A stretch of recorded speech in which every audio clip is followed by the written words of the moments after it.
Mr. Chairman, Mr. Secretary General, Your Highnesses, Excellencies, shukran for the opportunity to be here with all of you today.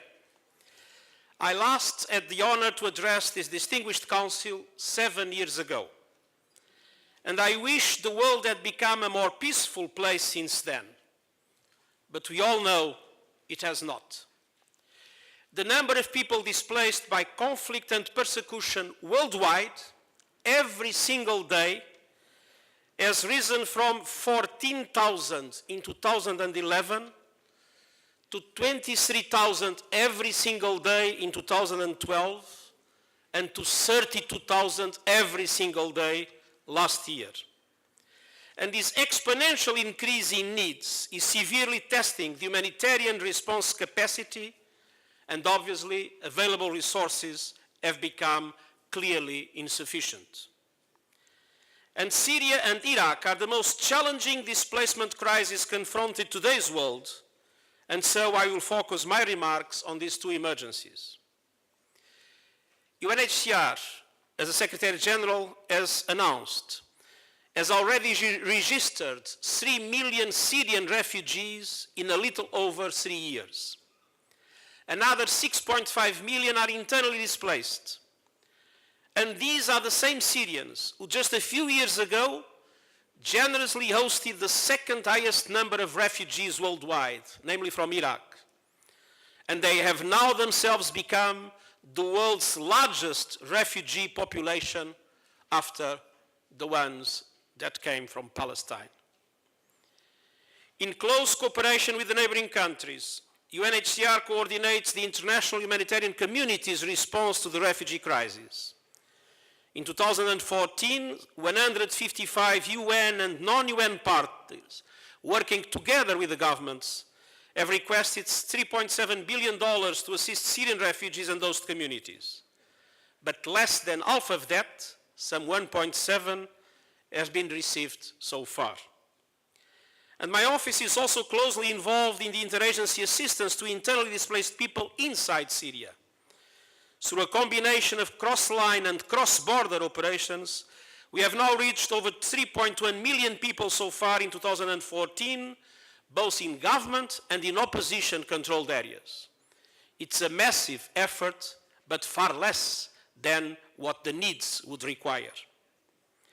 And Syria's neighbors, Lebanon, Jordan, Turkey, Iraq, and Egypt, have been extremely generous hosts to the refugees, notwithstanding the dramatic consequence for their economies and their societies, let alone the impact of the conflict on their security. As fighting drags on, host communities are heavily affected across the region, and refugees are becoming increasingly vulnerable. In Lebanon, where over 1.1 million registered Syrian refugees account for more than a quarter of the population, the pressure on overstretched host communities has become unbearable. The situation is similar in Jordan, where Syrian refugees also represent a huge proportion of the total population. In both countries, public infrastructure, schools and hospitals are overwhelmed, and governments have to spend additional millions in public subsidies for food, fuel, water, and electricity. But the refugee influx not only affects states and governments, it also has an enormous impact on the lives of host communities and families.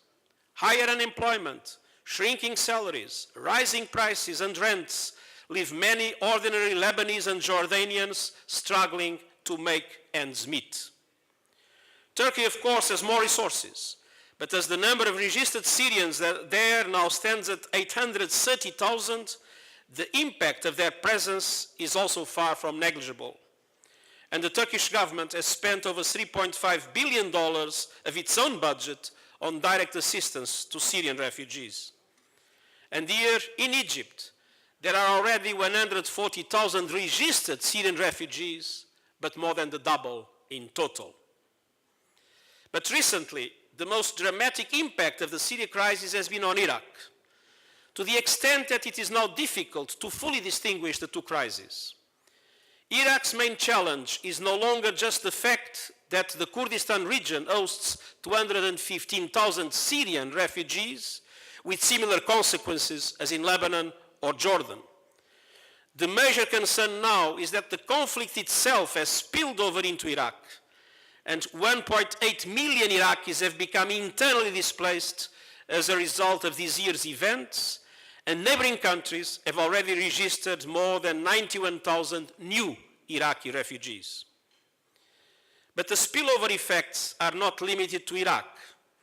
They also pose dramatic security threats to Lebanon, and even Jordan and Turkey are not immune.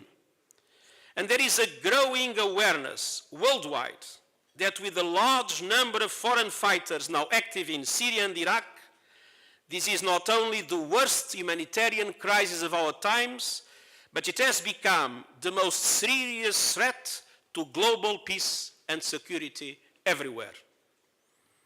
Excellencies, the generosity and support host countries provide to neighbors in need is a clear illustration of the deep roots that anchor the basic principles of refugee protection, both in the values prevailing in the Arabian Peninsula before Islam and in Islamic tradition and law.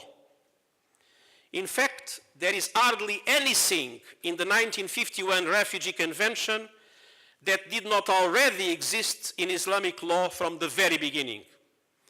From the principle of non-refoulement to the civilian character of asylum, everything is in the Holy Quran and in the Hadith of the Prophet, peace be upon him.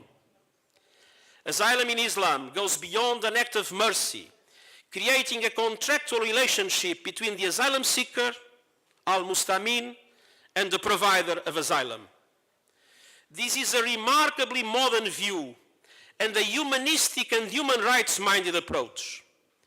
And it proves wrong the often expressed opinion that asylum is a Western invention after the Second World War, and it fully contradicts the Islamophobic campaigns we see in many parts of the world today. But to help host countries cope independently of their enormous goodwill and generosity, that generosity needs to be matched by much stronger international support. I would say by massive international support in a true spirit of collective burden sharing.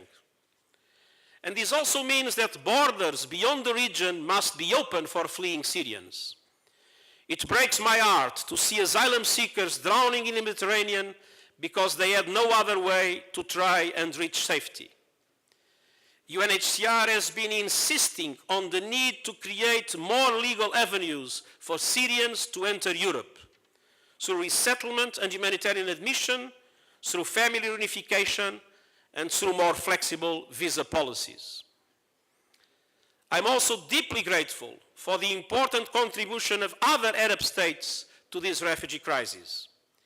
And I welcome the fact that a growing portion of Arab solidarity is being channeled through multilateral organizations, including of the UN, in addition to the remarkable efforts made in bilateral assistance and through the action of national charities.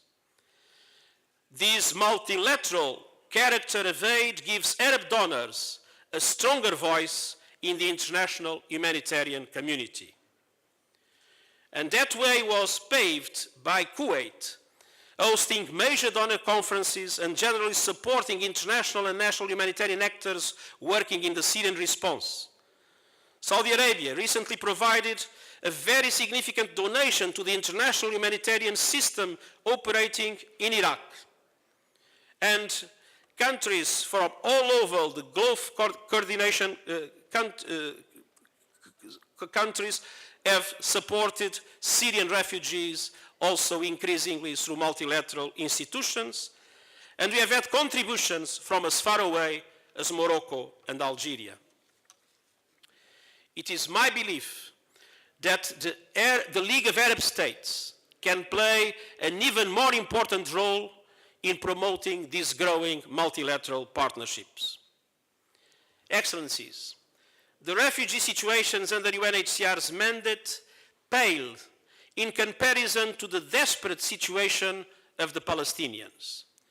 the largest protracted refugee situation in the world. While assistance to Palestinians in Lebanon, Syria, Jordan, and the occupied territories is the responsibility of our sister agency, UNRWA, we do our best to support them in other parts of the world. And I want to pay tribute here to the difficult and life-saving work of our colleagues of UNRWA, both in relation to Palestinians displaced from Syria and recently during the tragedy in Gaza. It was devastating to me to see Palestine refugees in Syria being forced to flee for the second time.